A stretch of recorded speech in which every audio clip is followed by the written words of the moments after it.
क्या आप भी कभी लाइफ या करियर के किसी फेस में अटके हैं जहां सब कुछ ओवरवेलमिंग लगता है? ऐसा लगता है कि आप एक साथ इतनी चीज़ें कर रहे हैं लेकिन इंटेग्रिटी मेंटेन नहीं हो रही है, कमिटमेंट ब्रेक हो रहे हैं और कहीं ना कहीं खुद से डिसअपॉइंटेड फील हो रहे हैं। मैं भी इस जर्नी में हूँ, स्ट्रगल फेस कर रहा हूँ, फेलियर से सीख रहा हूँ और इस वक्त एक किताब है जो मुझे डायरेक्शन दिखाने में मदद कर रही है, the hard things about hard things by Ben होरोविट्ज।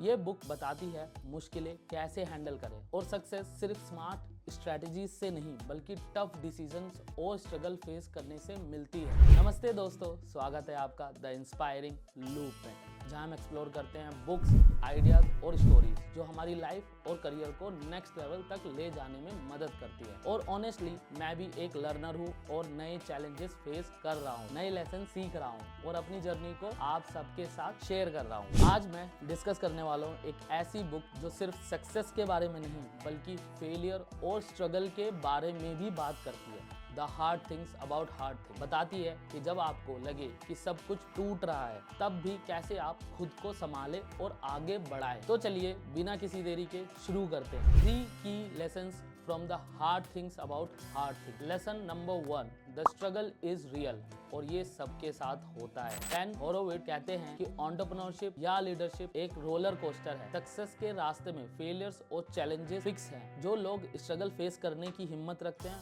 वही आगे बढ़ते हैं और मुझे ये अपनी लाइफ में बहुत स्ट्रांगली फील होता है। मैं एक साथ काफी कुछ कर रहा हूँ, बिजनेस ग्रो करना, यूट्यूब चैनल बनाना और सेल्फ इम्प्रूवमेंट पे काम करना, लेकिन इस प्रोसेस में कई बार ऐसा लगता है कि मैं कमिटमेंट फुलफिल नहीं कर पा रहा हूँ, इंटेग्रिटी मेंटेन नहीं हो रही है और हर चीज एक मैस लगने लगती है। लेकिन ये बुक मुझे ये रियलाइज करवा रही है कि ये स्ट्रगल नॉर्मल है, हर सक्सेसफुल इंसान इस फेज से गुजरा है। डिफरेंस सिर्फ इतना है कि कुछ लोग हार मान लेते हैं और कुछ लोग स्ट्रगल को एक्सेप्ट करके सीख के आगे बढ़ जाते हैं। प्रैक्टिकल टिप, अगर आप भी किसी टफ फेज से गुजर रहे हैं तो उसे एक लर्निंग अपॉर्चुनिटी की तरह देखिए। हर प्रॉब्लम का सॉल्यूशन होता है, बस उसे ढूंढना होता है।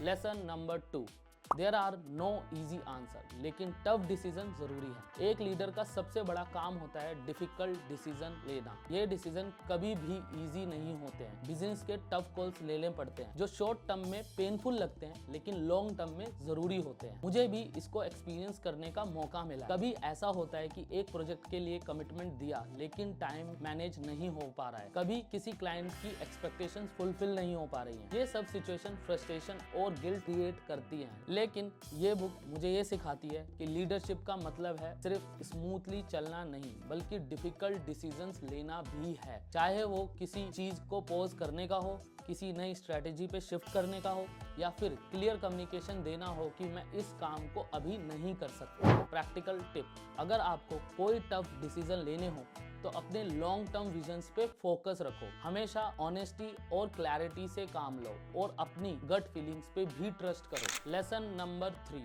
Focus on leading not just managing. Ben कहते हैं कि एक एंटरप्रेन्योर सिर्फ एक मैनेजर नहीं होता बल्कि एक लीडर भी होता है। मैनेजर का काम होता है चीजों को स्मूथली चलाना, लेकिन एक लीडर का काम होता है अनसर्टेनिटी को हैंडल करना, डायरेक्शन देना और लोगों को इंस्पायर करना। मुझे रियलाइज हो रहा है कि मैं सिर्फ काम मैनेज नहीं कर सकता, मुझे अपने आप को एक लीडर के तौर पे देखना होगा। मुझे सिर्फ डे टू डे टास्क पे नहीं बल्कि लॉन्ग टर्म ग्रोथ पे फोकस करना होगा। प्रैक्टिकल टिप, अगर आप एक टीम लीड कर रहे हो तो हमेशा क्लियर विजन रखना और अपनी टीम को एम्पावर करना। एक अच्छा लीडर वही होता है जो अपने लोगों को ग्रो करता है। Indian examples of hard things and leadership, Narayana Murthy, Infosys.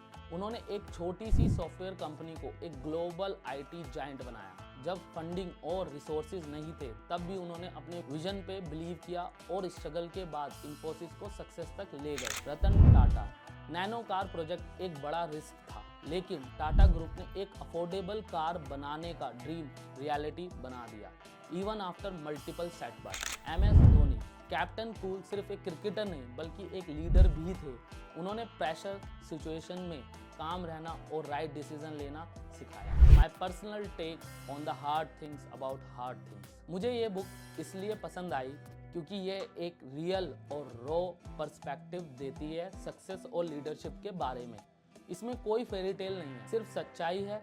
Success तभी मिलती है जब आप फेलियर को फेस करना सीखते हैं। मेरे लिए ये बुक एक रिमाइंडर है कि स्ट्रगल नॉर्मल है और फेलियर सिर्फ एक फेस है, नॉट अ फुल स्टॉप। इस जर्नी में मैं भी मिस्टेक कर रहा हूँ, कमिटमेंट्स फुलफिल नहीं हो रहे हैं, कभी कभी सेल्फ डाउट होता है, लेकिन मैं सीख रहा हूँ और यही सबसे ज़रूरी बात है। अगर आप भी किसी भी फील्ड में ग्रो करना चाहते हैं, चाहे वो बिजनेस हो, करियर हो या पर्सनल लाइफ, एक चीज़ याद रखना, हार्ड थिंग्स आर हार्ड, लेकिन जो इंसान उनका सामना करता है वही सक्सेस अचीव करता है। तो दोस्तों, the hard things about hard things एक मस्ट रीड बुक है जो आपको लीडरशिप, एंटरप्रेन्योरशिप और डिसीजन मेकिंग के रियल चैलेंजेस के बारे में सिखाती है।